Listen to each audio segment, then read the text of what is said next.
Shalom, bon matin, bienvenue à Beth Ariel. Donc on est à peu près pour la deuxième venue du Seigneur, c'est peut-être aujourd'hui, on ne sait pas. C'est une grande joie de voir plusieurs d'entre vous.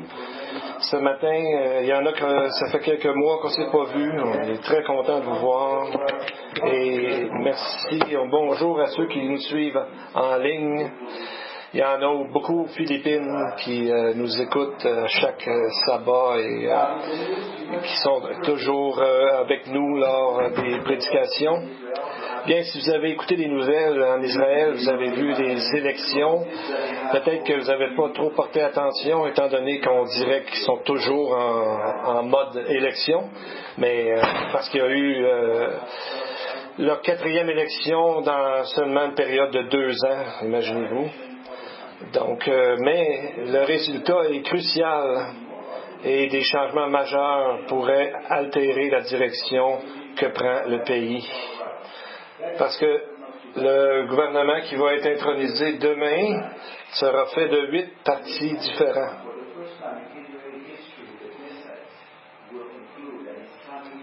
Pour la première fois dans la Knesset, le Parlement juif, il y aura un parti islamiste qui fera partie du gouvernement. Il y a toujours eu des représentants islamistes et arabes dans la Knesset, dans le Parlement, mais jamais en tant que parti du gouvernement lui-même pour faire des lois et en même temps avoir accès à de l'information assez sensible. Plusieurs en Israël voient ça comme un progrès envers la paix, peut-être à cause qu'ils sont tannés des conflits continuels et de la critique du monde entier. Mais ce parti, le Ra'am, est vraiment anti-Israël à son cœur.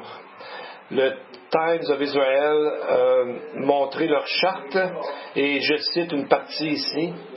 L'État d'Israël est né du projet raciste d'occupation sioniste et de l'appauvrissement et de la faiblesse des nations arabes et islamiques. Donc on voit ici que ils disent même le pays devrait revenir à ses frontières de 1967, qui ferait le pays beaucoup plus petit qu'il est présentement, et même si le pays est déjà très petit. Et donc, plusieurs se demandent qu'est-ce qui va arriver avec tout ça. Et ceux qui sont plus fâchés de ça, c'est les factions religieuses juives qui ne seront pas partie de ce gouvernement. Et ils sont vraiment furieux à propos de ça. De plus en plus, avec ce nouveau gouvernement, on va voir Israël se tourner de plus en plus vers le monde séculier et l'athéisme. Et c'est pas vraiment une bonne chose. Pour ce qui est de Netanyahou, il a dit ceci: « Nous sommes témoins de la plus grande fraude électorale de l'histoire de ce pays et, à mon avis, de l'histoire de toutes les démocraties. » Il ne parle pas de la manière de compter les votes, mais de la coalition des opposés dans ce gouvernement. Et ça amène encore un autre pas de plus vers la fin des temps, parce qu'on voit qu'ils vont être de plus en plus réceptifs aux offres de l'Antichrist pour la paix, pour la fausse paix, comme on a vu souvent dans les textes. Alors c'est l'Antichrist qui va arriver, qui va se présenter comme avec une magnifique traité de paix. Et c'est là que Ézéchiel a prophétisé durant la guerre de Gog et Magog qu'ils vont aller contre ceux qui sont en repos, qui vivent en sécurité, qui tous vivent sans mur, ni barrière, ni clôture. Donc on voit qu'ils sont en sécurité. Le mot hébreu c'est sheket qui veut dire ça. Et alors on voit qu'ils s'en vont de plus en plus vers une idée d'avoir une sécurité, un traité de paix. Donc on voit qu'ils sont vraiment prêts maintenant à accepter un faux traité de paix. On voit que les choses changent rapidement autour de nous. Et on voit que bientôt aura lieu la venue de notre magnifique Seigneur. Et donc, sa deuxième venue, c'est le sujet de notre étude aujourd'hui et tout ce que ça arrive avec. sa seconde venue comme le dernier jugement, l'enfer et le ciel. Mais premièrement, bénissons nos enfants, prions avec eux, après portez-les près de vous, mettez les mains sur eux pour leur imposer les mains, prions pour nos enfants.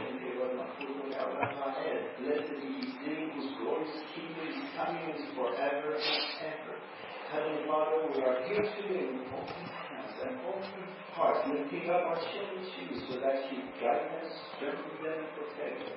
Help them to come to you for guidance, strength, provision, and protection in nothing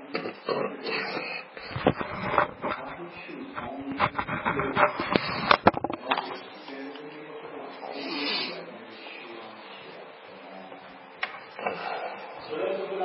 Alors, ouvrons nos Bibles au chapitre 19 de l'Apocalypse. Aujourd'hui, on va parler aussi d'une partie du chapitre 20, et il y a tellement à apprendre dans cette section. On va continuer certaines choses la semaine prochaine. Si on lisait ces deux chapitres à une vitesse assez rapide, à la fin, on se trouverait vraiment surpris du montant d'informations qui nous est donné. Souvent des informations nouvelles. C'est comme quand on s'en va sur l'autoroute et avant d'entrer dans une grande ville, on voit plusieurs panneaux indicateurs, mais ça va tellement vite qu'on a juste le temps de lire les gros caractères, savez-vous? Alors, dans Apocalypse 19 et 20, on va lire des signes au sujet de ces mots-là. La première résurrection, 2 fois, qui est mentionnée. La seconde mort, c'est mentionné 3 fois. 1000 ans est mentionné 6 fois. Ça doit être très important. Le trône, le jugement du grand trône blanc est seulement mentionné 1 fois, mais c'est sûrement un signe très grand. Le lac de feu est répété 4 fois. Gog et Magog, et on en parle ici aussi. Et on parle aussi de la première résurrection. Mais combien y a-t-il de résurrections? Et aussi, qu'est-ce qu'on va faire en rapport avec les 1000 ans? C'est la première fois qu'on apprend cette période de temps. À quoi ça fait référence et pourquoi le mentionner seulement maintenant? La deuxième mort. Jésus a déjà parlé dans la lettre à Smyrne, à l'église de Smyrne, mais exactement c'est quoi, puisqu'on nous dit ailleurs qu'on meurt seulement qu'une fois. Donc on voit que beaucoup de gens ont vu l'Apocalypse comme étant un livre trop juif, trop de références juives, ils voulaient l'enlever du canon du livre, de la Bible. Et on voit que des passages comme le Psaume 2, Genèse 49, Ésaïe 63 et Ézéchiel 38 sont des références dans l'Apocalypse, pardon. Et on voit que c'est dans cette section de la Bible qu'on parle des choses à venir, de la fin, et que ça va en même temps nous encourager aujourd'hui à voir que bientôt il y aura beaucoup de bonheur pour ceux qui sont bien sûr croyants en Jésus-Christ. Il y a un grand étudiant de la Bible qui a estimé qu'il y avait 1845 références à la seconde venue du Messie dans toutes les Écritures. Et 17 de ces livres donnent à cet événement la prééminence. Donc, c'est un événement qui est recherché par les prophètes, mais aussi dans le Nouveau Testament.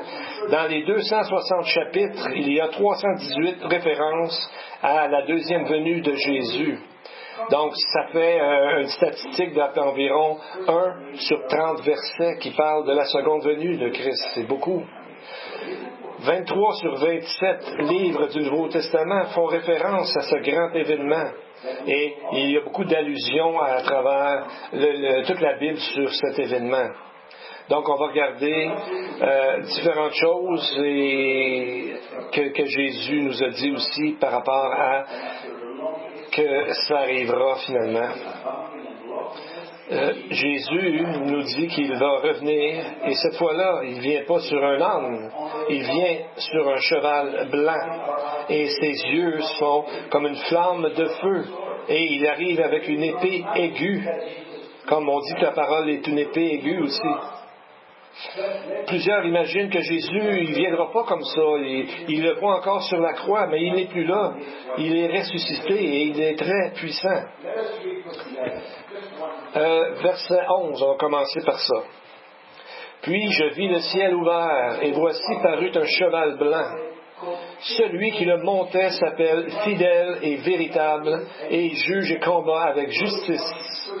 Notez que sa première qualification qui sont mentionnées, c'est qu'il est fidèle et véritable, qui est précisément ce que l'Antichrist et le faux prophète ne sont pas. Mais on voit aussi qu'il nous est dit qu'il vient pour juger. Il va juger de façon droite et parfaite, mais il va juger.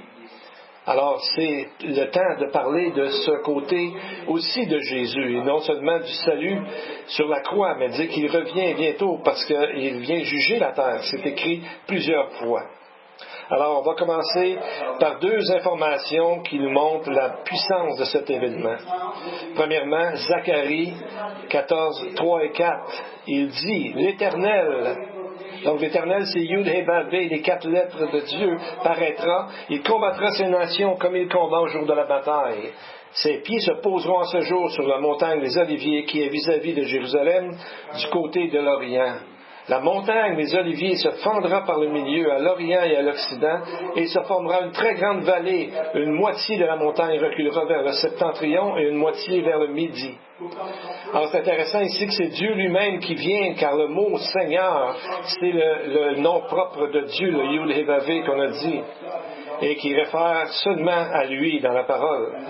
Et pourtant ici, on voit que Jésus, c'est lui qui vient confirmer encore l'unité totale, le Érad du Dieu le Père et du Fils, l'agneau de Dieu qui est aussi le lion de Juda. Et quand ça va arriver, Jésus en a parlé, Matthieu 24, 29. Aussitôt après ces jours de détresse, le soleil s'obscurcira, la lune ne donnera plus sa lumière, les étoiles tomberont du ciel et les puissances des cieux seront ébranlées. Alors, le signe du Fils de l'homme paraîtra dans le ciel. Donc, ces ténèbres qui sont ici dans le texte pourraient arriver à cause de tous les problèmes des étoiles qui tombent, etc., à cause des armes nucléaires qu'aujourd'hui on en voit de plus en plus. Alors, c'est tellement destructif, ces armes-là, que Jésus a dit au verset 27, « Si ces jours n'étaient abrégés, personne ne serait sauvé. » Donc, on voit qu'il va arriver juste au bon moment. Et cette lumière sera littérale et tous les gens la verront parce que cette lumière sera omniprésente sur toute la terre et chaque personne la verra. Et c'est là, à partir de là qu'il va juger le monde et établir son royaume messianique. C'est ce que nous croyons. Mais c'est un bref résumé de ce qui va se passer. En quelques mots, il y a j'ai manqué de son. Il y a deux venues de Jésus. On le voit que, pas qu'il y a deux venues, mais il vient de deux façons différentes qu'on voit dans l'Apocalypse 19. Dans le chapitre 6 et 17, on le voit qu'il est comme un agneau. Le verset 14 du chapitre 17 dit « Et ils feront la guerre à l'agneau ». Je crois qu'il vient comme un guerrier pour ceux qui sont sans remords et sans repentance pour juger leurs péchés. Mais ceux qui sont prêts au salut, il se présente comme l'agneau de Dieu et non le lion de Juda. Et on voit qu'au verset 13, il était revêtu de vêtements teints de sang. Son nom est la parole de Dieu. Le mot, le vêtement teint, c'est bapto. Comme de là, on prend notre mot baptisé. Donc, sa robe, son vêtement était complètement baptisé ou trempé dans le sang. Alors, quel sang est-ce que c'est? Est-ce que c'est le sang de ses ennemis ou le sien, comme le sang de l'agneau qui a été offert, sacrifié pour offrir le salut? En fait, les deux interprétations sont données. Les anciens commentateurs du 2e siècle, comme Origène en 200 de notre ère et Primatius en 550 de notre ère, comprenaient cela comme étant le sang de la rédemption offert à tous, juste avant que Jésus s'engage dans la bataille finale. Mais ce sang nous rappelle de la puissance de Jésus, parce que dans Ésaïe 1,18, il dit que vos péchés sont comme le cramoisi, mais ils deviendront blancs comme la neige.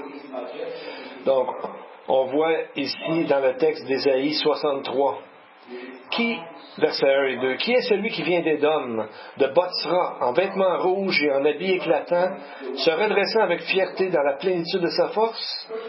C'est moi qui ai promis le salut, qui ai le pouvoir de délivrer. Pourquoi tes habits sont-ils rouges et tes vêtements comme les vêtements de celui qui foule dans la cuve? Premièrement, on nous dit que sa venue vient, il arrive d'Édom. Pourquoi Édom et non pas du ciel? Bien, si vous vous rappelez dans Apocalypse 12, Dieu va cacher un reste de croyants d'Israël dans le désert. Et d'autres prophètes parlent de Botsra. Ça, c'est le mot hébreu, puis en grec, c'est Petra. Donc, ça expliquerait qu'il est allé chercher ces gens-là de Botsra et les amène avec lui. Et on voit dans le texte deux mots importants, les habits, et les habits éclatants et le vêtement. Donc l'habit parle de la guerre, car il est à presser comme le vin de l'image. Donc ça, c'est un signe de bataille. Et le premier de ces mots, parle de habit éclatant. Beged, en hébreu, parle de quelque chose de couleur magnifique, comme les couleurs du grand sacrificateur. Donc, c'est comme si on a le choix de voir Jésus comme notre juge ou encore comme l'agneau de Dieu. Et il y a toujours comme deux offres, comme Ésaïe en parle au verset 3 du même chapitre. Dieu dit, j'ai été seul à fouler au pressoir, et nul homme d'entre les peuples n'était avec moi. Je les ai foulés dans ma colère, je les ai écrasés dans ma fureur, leur sang a jailli sur mes vêtements, et j'ai souillé tous mes habits. Donc on voit l'autre partie de ceux qui ont été jugés par Dieu. Jésus ici, on voit que sur son sang a jailli le sang de ses ennemis. Il était seul parce que personne ne pouvait être avec lui pour faire une telle œuvre. Et au sujet du mot du sang, le mot Nédza en hébreu, on dit que ça a été jailli sur les vêtements comme lorsque les souverains sacrificateurs avaient le hysope pour lancer le parfum sur les gens ou le sang durant la célébration que Moïse avait demandé de faire par l'Esprit de Dieu. Donc on voit que ces âmes-là sont venues pour être jugées. Et donc le verset 4 lit les deux venus dans le fond. Car un jour de vengeance était dans mon cœur et l'année de mes rachetés est venue. Vous vous rappelez quand Jésus a parlé de ce texte-là dans la synagogue, il a arrêté à la vengeance. Il n'a pas parlé de la vengeance, mais il a parlé de l'année des rachetés. Donc, les deux sont là, la vengeance et la rédemption. Donc, on voit ici comment l'Apocalypse nous parle des deux aspects de la seconde venue de Christ. Verset 19, on va voir qu'il y en a qui vont le reconnaître comme l'ayant percé et qui vont pleurer, se lamenter, mais il y en a d'autres qui vont avoir une toute autre réaction. Verset 19. Et je vis la bête et les rois de la terre et leurs armées rassemblées pour faire la guerre à celui qui était assis sur le cheval et à son armée. C'est un des plus illogiques et absurdes décisions de l'homme. Et c'est pourquoi Paul dit que Dieu leur enverra une puissance d'égarement pour qu'ils croient au mensonge. 2 Thessaloniciens 2:11. Ça doit être le sommet de toutes les illusions, toutes les folies. Comment peuvent-ils possiblement croire qu'ils pourraient combattre Dieu lui-même? Vous savez, Satan, dans le jardin d'Éden, a dit à Ève qui serait, dans le fond, comme Dieu. Donc, il a convaincu le monde, maintenant il est en train de convaincre le monde qu'il pourrait combattre contre Dieu et même gagner. C'est vraiment une preuve comment le mal devient irrationnel à certains moments. Les Latins avaient une expression ignis fatuus, qui serait traduit le feu des fous, si on veut, pour montrer qu'une chose n'a pas d'allure du tout. C'est comme quand on voit une petite lumière dans le coin d'un champ et on pense tout de suite qu'il y a des extraterrestres qui sont arrivés. C'est quelque chose, c'est une image pour dire que c'est très, très dangereux de croire à des telles folies. Mais David nous donne la réaction dans une autre description de la seconde venue de Jésus. Regardez au psaume 2, versets 1 à 3. Donc, il fait un lien avec Apocalypse 19, 19. Pourquoi ce tumulte parmi les nations, ces vaines pensées parmi les peuples? Pourquoi les rois de la terre se soulèvent-ils et les princes se liguent-ils avec eux contre l'Éternel et contre son oint? Brisons leurs liens, délivrons-nous de leurs chaînes, disent-ils. Et qu'est-ce que Dieu fait comme réaction? Regardez le verset suivant. Celui qui siège dans les cieux rit. Le Seigneur se moque d'eux. Dieu se moque d'eux parce que, en fait, c'est très drôle. Le mot rire, shahak, vient, vous savez, le mot Isaac, quand sa mère rit. Donc, c'est quelque chose comme de l'humour. Et le mot se moquer, yilag, c'est littéralement de se moquer. Dieu a un grand sens de l'humour. Il n'est pas seulement un Dieu patient et juste et parfait, il a aussi un sens de l'humour très intéressant. Et il doit rire souvent des décisions qu'on prend ou qu'on se promène dans notre vie. C'est comme quand mon petit garçon de 3 ans, il veut se battre avec moi, bien je fais semblant que ses punches sont tellement puissants qu'il pense qu'il pourrait me battre. Mais il sait que je suis plus fort que lui, mais il y a des gens qui vont en venir à croire une folie comme le fait qu'ils pourraient croire battre Dieu en guerre contre lui. Ça n'a aucune possibilité. Je ne sais pas si vous avez remarqué, mais les armées qui sont dans le ciel, qui suivent Jésus, on en parle au verset 14, toujours au chapitre 19. Les armées qui sont dans le ciel le suivaient sur des chevaux blancs, revêtus d'un fin lin blanc pur. Donc, ils ne sont même pas habillés pour se battre. Ils n'ont même pas d'armure, ils n'ont pas d'armes. Ils sont habillés en blanc sur des chevaux. Il n'y a rien de dangereux.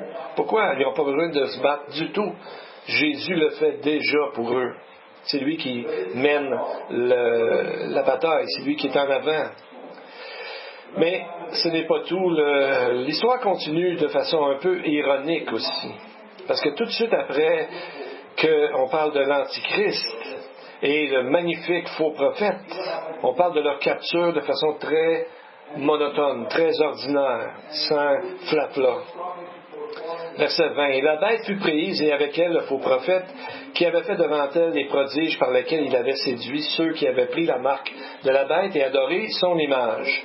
Ils furent tous les deux jetés vivants dans l'étang ardent de feu et de soufre. Ils furent tous deux jetés dans l'étang vivant de feu et de soufre. Donc on voit on dirait qu'il n'y a aucune résistance. Je ne pense pas qu'il va être possible de résister rendu à ce moment-là.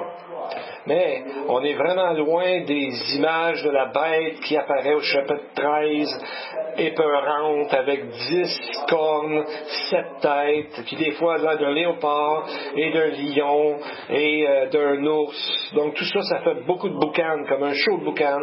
Mais finalement, on sait que Dieu, c'est lui qui va gagner tout ça, bien sûr. Donc on voit qu'ils sont capturés et ils sont amenés où? Dans le lac de feu. Et c'est là qu'on voit pour la première fois la première des 4 mentions du lac de feu dans nos textes. Cette place est communément appelée l'enfer. C'est là le vrai endroit, pardon. Les endroits qu'on t'a mentionnés dans la Bible avant, on parlait du Sheol ou Hadès, le Tartarus, le puits sans fond ou l'abysse, sont seulement des endroits en attendant que le jugement final de tout arrive et que les ceux qui sont les plus coupables sont d'abord jetés dans le lac de feu en premier.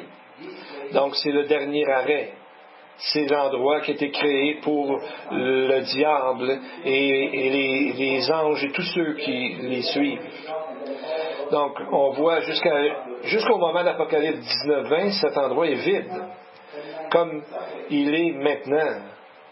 Et il attend d'être rempli avec l'Antichrist, le faux prophète, le diable lui-même et tous ceux qui les suivent. Mais c'est pas quelque chose de le fun à dire aux gens et on veut pas être là pour faire peur aux gens, mais c'est un enseignement majeur dans la Bible.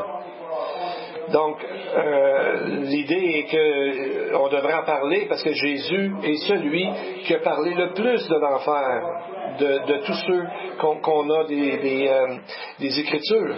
Donc, Jésus en a parlé énormément parce qu'il ne veut pas que personne aille là. Donc, il nous dit, et malheureusement, tous ceux qui vont refuser de le connaître, de le reconnaître comme Dieu, c'est leur endroit où ils vont finir leur vie pour l'éternité. Donc, il y avait des gens, vous savez, dans le temps du premier siècle, on a parlé du lac de feu de plusieurs façons, des sources gréco-romaines comme Platon et Virgile ont parlé. Eux autres parlaient d'un lac dans souterrain, en dessous du monde. Et donc on voit qu'ils avaient l'image de c'est pas un endroit intéressant à aller. Dernièrement, j'ai parlé à un gars avec qui je suis allé à l'école au sujet justement de l'enfer et du lac de feu. Il m'a dit, ça c'est une vieille idée, un vieux concept, ça n'a pas d'allure. Alors j'ai essayé de trouver quelque chose de plus moderne qui pourrait associer l'enfer avec ça. Et j'ai demandé s'il a déjà entendu parler des trous noirs dans l'espace. Et il a dit que oui, donc ça l'a amené un sujet de conversation. Et un trou noir, c'est une vaste région de l'espace qui a tellement ça tire au niveau de la gravitation que tout ce qui vient proche, que ce soit une planète, un soleil, même une galaxie, vont bouffer tout cet espace-là. C'est immense. Ils en ont trouvé un en avril 2021. Ils en ont trouvé un qui s'approchait de la Terre. Il est seulement à 1500 années-lumière de nous et déjà il s'approche de nous. Peut-être qu'il s'en vient juste pour exactement le moment de la venue prochaine de Jésus. Je ne dis pas que les trous noirs sont l'enfer. Je ne crois pas que c'est ça, mais c'est quelque chose qui donne une image, qui va tout t'amener là, dans un endroit pour la perdition. Et l'idée de l'enfer, c'est pas un mythe gréco-romain, même pas une invention chrétienne. Même dans le milieu juif, il disait que les anciens rabbins disaient que c'était un endroit qui existait. Et ils se sont basés sur le tout dernier verset du livre d'Ésaïe, 66-24. Et quand on sortira, on verra les cadavres des hommes qui se sont rebellés contre moi, car leur ver ne mourra pas, et leur feu ne s'éteindra pas, et ils seront pour toute chair un objet d'horreur. C'est une façon très, très particulière de finir un livre. Un avertissement au sujet de l'enfer. C'est très rare qu'on voit ça. Je pense que seulement dans Ésaïe 66 qu'on voit ça. Le Targum d'Ésaïe dit « Et ils pourront voir les corps des hommes pécheurs qui se sont rebellés contre ma Memra. » Vous savez que les Juifs appelaient la Memra la parole de Dieu. « Et les impies seront jugés dans la géhenne. » Exactement le même mot que Jésus a pris pour décrire l'enfer, la géhenne. Marc 9, 43, 46 et 48, c'est ce que Jésus cite. Si ta main est une occasion de chute, coupe-la, car il vaut mieux pour toi d'entrer manchot dans la vie que d'avoir tes deux mains et d'aller en enfer, dans le feu qui ne s'éteint pas, où leur ver ne meurt pas et où le feu ne s'éteint pas. Donc on voit, c'est marqué où leur verre ne meurt pas et où le feu ne s'éteint pas. Donc on voit ici la permanence de cette mort. Mort spirituelle qui est en fait la deuxième mort. La mort spirituelle. C'est ça la deuxième mort dont on parlait tantôt. Et on parle d'un feu qui ne s'éteint jamais. Donc, c'est dur à concevoir, mais c'est ce que les Écritures nous disent et on ne peut pas cacher cette vérité. Donc, peut-être c'est pour ça qu'il y a beaucoup de gens qui ont de la misère à croire qu'il va y avoir une punition éternelle pour ceux qui ne sont pas sauvés. C'est à cause de la mauvaise conception que les Écritures nous enseignent que tous ceux qui ont fait le mal vont aller là. C'est comme si tout le monde était égal. Mais on va voir dans d'autres textes bientôt qu'il y a différents niveaux de jugement. Mais l'enfer existe vraiment et c'est un choix qu'on souhaite que personne ne fasse. Parce que Jésus, l'offre de Jésus est toujours là pour nous appeler à ne pas aller dans un endroit aussi terrible. Et c'est là qu'on va apprendre une nouvelle vérité au sujet des choses à venir. C'est au tout début des versets du chapitre 20. Puis je vis descendre du ciel un ange qui avait la clé de l'abîme et une grande chaîne dans sa main. Il saisit le dragon, le serpent ancien, qui est le diable et Satan, et il le lia pour 1000 ans. Il le jeta dans l'abîme, ferma et scella l'entrée au-dessus de lui, afin qu'il ne séduisît plus les nations, jusqu'à ce que les 1000 ans fussent accomplis. Après cela, il faut qu'il soit délié pour un peu de temps. Ici, on apprend que Satan va être aussi capturé, mais pas envoyé directement dans le lac de feu, mais seulement après 1000 ans qui va suivre la venue de Christ. Donc on voit que c'est l'endroit qu'on appelle l'abysse, l'abîme, le Sheol ou Hadès. Donc dépendant si on prend le mot en grec ou en hébreu. On voit que c'est un endroit terrible parce que même les démons ne voulaient pas aller là, comme ils ont dit à Jésus. Luc 8, 31, il disait à Jésus, s'il vous plaît, ne pas nous envoyer là. Pourquoi être confiné là avec eux pendant 1000 ans? Pourquoi 1000 ans et pas aller directement dans l'état éternel? Cette nouvelle information nous aide à faire comme une carte du temps de la fin des temps. Ça nous donne une image complète du futur. Après la première venue, on a un temps indéterminé de grâce. Paul en parle comme un mystère dans Éphésiens 3 et il en parle aussi de ce mystère parce qu'avant on n'est pas au courant d'un laps de temps et on sait que l'enlèvement est la prochaine prophétie à s'accomplir et il en parle aussi Paul comme un mystère dans 1 Corinthiens 15 et après la première venue ensuite on va arriver à un moment donné on va tomber dans la tribulation de 7 ans. Ça, c'est toujours fait partie de la première venue, la seconde venue n'est pas arrivée encore. Mais l'enlèvement, qui est la prochaine prophétie, va arriver après les 7 ans. C'est là que nous sommes aujourd'hui. Ensuite arrivera les 7 ans de la tribulation, ensuite les 1000 ans, ensuite l'état éternel, où nous serons pour l'éternité, où tout sera terminé. Donc, il y a plusieurs commentateurs avec les 1000 ans. Ils ont essayé de trouver d'autres façons que ce soit 1000 ans. Il y en a qui disaient que c'était 40, 60, 70 ans. D'autres sont arrivés avec 400, 600, 2000 ans. Et il y en a qui sont arrivés avec 1000 ans. Une des raisons qu'ils ont dit ces rabbins-là, se sont basés sur les jours de la création. Dieu a créé le monde en 6 jours et il s'est reposé le 7e jour. Et à cause que le psaume 90 dit que pour Dieu, 1000 ans, c'est comme un jour, et vice-versa. Donc, ils en ont conclu que le monde va durer pendant 6000 ans, et ensuite, il y aura un temps de 1000 ans de temps messianique. Donc, si on regarde, il y a comme 2000 ans entre Jésus, le monde est à peu près 2000 ans. On voit 2000 ans entre Jésus et Abraham, un autre 2000 ans entre Abraham et Adam. Donc, on pourrait le calculer comme ça. Mais la question, c'est pourquoi on aurait besoin d'un autre 1000 ans avant que le péché soit complètement éradiqué, et pourquoi on ne s'en va pas direct dans l'état éternel?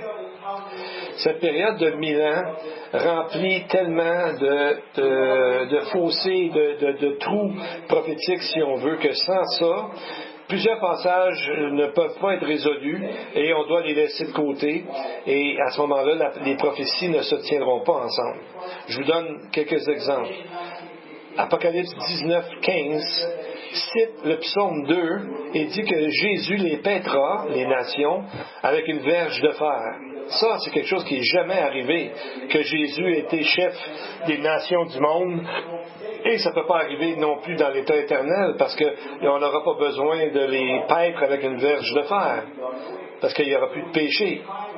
Donc, on a besoin d'un temps où Jésus va régner sur cette terre avec une verge de fer. Autre exemple, Ésaïe 65, un chapitre qui nous parle du temps béni, et le prophète dit au verset 20, « Il n'y aura plus ni enfant ni vieillard qui n'accomplissent pas leur jour, car celui qui mourra à 100 ans sera jeune. » Donc, voyez-vous, dans l'état éternel, il n'y aura pas de mort. Donc, ici, on parle que quelqu'un va mourir à 100 ans, il va être jeune. Donc, on voit qu'on n'est pas dans le même endroit. Et on voit qu'il dit dans Apocalypse 21:4 qu'il essuiera toute larme de leurs yeux, la mort ne sera plus, il n'y aura plus ni deuil, ni cri, ni douleur. Les premières choses ont disparu. Donc on voit que cette période prophétique, les prophètes ne le voyaient pas, ils ne voyaient pas cette période entre les deux. Mais aussi, il y a des promesses que Dieu a données à Israël, comme l'alliance avec Abraham et David. Ils ne sont jamais complètement accomplis à 100%. Jésus ne s'est jamais assis sur le trône de David pour régner sur la terre. Israël n'a jamais eu tout le territoire que Dieu leur a donné, de la rivière d'Égypte jusqu'à l'Euphrate. En fait, ces deux principales promesses sont une des raisons qui nous dit, on voit dans le livre de généalogie qui cite Abraham, livre de la généalogie de Jésus-Christ, le fils de David et le fils d'Abraham, Matthieu 1:1. C'est comme ça que le Nouveau Testament commence. Donc Jésus-Christ est le fils de David. Ça parle de Jésus en tant que roi, le Messie roi, qui n'est jamais encore régné sur cette terre. Et Jésus parle du fils d'Abraham, donc c'est dans le texte de Genèse 12 où il dit que toutes les familles de la terre seront bénies. Et là, on voit aussi que dans la Nouvelle Jérusalem, une autre raison qu'on voit, c'est que le Seigneur prend 9 chapitres dans le livre d'Ézéchiel pour décrire le temple du millénium. Mais dans l'état éternel, on n'aura pas besoin de temple.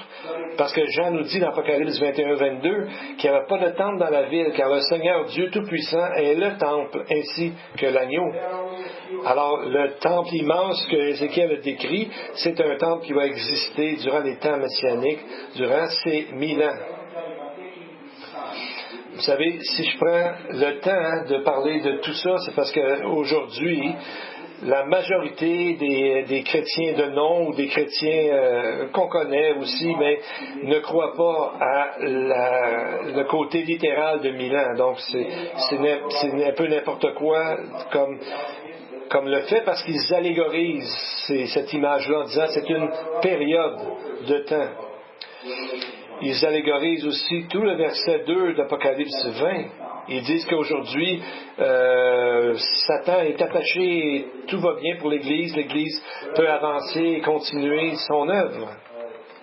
Dans une prochaine étude, nous allons regarder plus près ces choses et comment ça a affecté l'histoire de la chrétienté dans notre monde et comment ça contribue à amener une Église comme la Odyssée où Jésus est à l'extérieur de l'Église. Mais, donc, dès qu'ils se sont éloignés des mots de Jésus et des mots directement de la parole de Dieu, de littéraliser les choses, et spécialement du retour des Juifs dans leur pays, ils ont commencé à dire que c'est pas les Juifs, c'est l'Église. Donc, je vous montre une liste de noms qu'on ne connaît pas tous, mais on va montrer comment les premiers croyants lisaient les Écritures de façon littérale. Peut-être qu'on ne connaît pas les noms, mais regardez les dates. En l'année 130, Papias de Hiérapolis, un commentateur biblique, a dit qu'il avait ramassé des écrits qu'il attribuait aux disciples concernant la fin des temps, et il disait que les 1000 ans étaient littéralement 1000 ans. Pas un temps indéterminé, une période. Pardon. Environ 35 ans plus tard, Justin Martyr croyait la même chose. Il disait que les promesses d'Israël ne sont pas toutes accomplies. Irénée, en l'année 200 de notre ère, et Dionysius d'Alexandrie, en 264, aussi disait que Israël est disparu des églises, on ne parle plus d'eux, à cause de cette nouvelle interprétation de la Bible. On voit que ça a commencé avec spécialement celui qu'on appelle Saint Augustin, à peu près en 400 de notre ère, qui a commencé à enseigner que le millénium n'est pas littéral. Ce qui a fait que l'Église catholique s'est mise à ce moment-là à acheter de gros bâtiments parce qu'ils croyaient qu'ils étaient dans le millénium, mais ils ont commencé à s'installer. Et ensuite, on a vu d'autres gens que Martin Luther en 1500 et Jean Calvin à peu près au même temps. Ils n'ont pas tous réformé les fautes majeures de l'Église catholique. Ils ont continué certaines erreurs assez graves dans leurs enseignements. Et soit qu'ils parlent que le Milan n'est pas littéral, ou ils n'en parlent pas du tout, ce qui vient à peu près la même chose. Mais si vous remarquez quelque chose d'extraordinaire, ça s'est gardé pendant les derniers... ça a duré à peu près 1500 ans, mais l'interprétation littérale de la Bible est revenue lorsque les gens ont commencé à vouloir retourner dans le pays d'Israël dans les années 1800. Parce que pour que s'accomplisse la prophétie de Jésus dans Matthieu 24, il faut qu'il y ait un moment précis, une période de temps précis. Des gens comme John Darby, Bullinger, John Walvoord et Dwight Pentecost, qui sont des géants dans leurs interprétations, ont dit que pour eux, c'était clair que Milan était quelque chose de littéral et que le dernier événement prophétique à arriver, c'est l'enlèvement. J'aimerais terminer par une pensée très encourageante de ce livre. Dans notre dernière étude, nous avons vu que Jésus a un nom que personne ne connaît sauf lui-même. On a vu que ce nom parlait de ses pouvoirs infinis et son amour qui est impossible à voir en sa totalité. Mais il y a un autre endroit où on nous parle d'un nouveau nom pour tous les croyants, que personne ne connaît sauf la personne qui le porte. Apocalypse 2, 17. Jésus dit, à celui qui vaincra, ça c'est le croyant, je donnerai de la manne cachée et je lui donnerai un caillou blanc. Et sur ce caillou est écrit un nom nouveau que personne ne connaît, si ce n'est celui qui le reçoit. L'arrière-plan de cette pierre on veut voir ça avec les jurés romains. Pour rendre leur verdict, ils écrivaient leur vote sur un caillou blanc pour dire si la personne était pas accusée ou une pierre noire pour sa condamnation. Est-ce que vous vous demandez quel nom Jésus va vous donner? Eh bien, ce nom va comprendre tout le potentiel que vous ne saviez même pas que vous aviez, tous les pouvoirs que Dieu va vous remettre sur vous, des pouvoirs de compréhension, de sagesse, d'amour, etc. On n'a peut-être pas atteint notre propre potentiel, mais en Dieu, on peut commencer à s'approcher de lui en priant et lisant la parole et en communication, communication fraternelle et d'être près du Seigneur par son esprit, et prions maintenant. Our Heavenly Father, teach us to be like you. Mold us into your image. Teach us to love. You are the God who sanctifies. So we ask that you work in us what is pleasing to you, just like you worked in David and you worked in John. Encourage our hearts in your ability to bring us to maturity, both as an individual and as a congregation, because today, Lord, we wish to be lost in you. Touch each and every one here, and do not let any of us lose our first love. Revive us, sanctify us, allows us to let your Ruach HaKodesh, your Spirit, to saturate every faculty that is in us. In Yeshua's name we pray, and the Lord bless you and keep you. And the Lord makes his face shine upon you and be gracious to you. The Lord lift up his countenance upon you and give you peace. Amen and amen. May the Lord bless you all.